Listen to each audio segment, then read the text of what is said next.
For the first slide of my presentation, I will be discussing in detail how using pseudo classes and pseudo elements is different. To begin, I will be explaining the difference between pseudo classes and pseudo elements.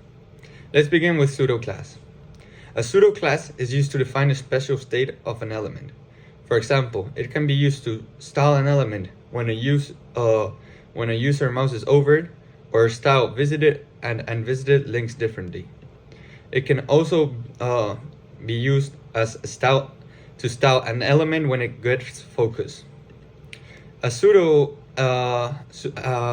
elements are used to style specific parts of an element.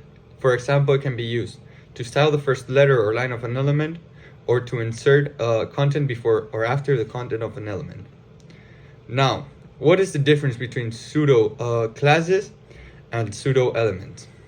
Pseudo classes enable you to target an element when it's in a particular state, as if you had added a class for that state to the DOM. And then pseudo elements act as if you have added a whole new element to the DOM and enable you to style that. The before and after pseudo elements enable you to insert content into the document using CSS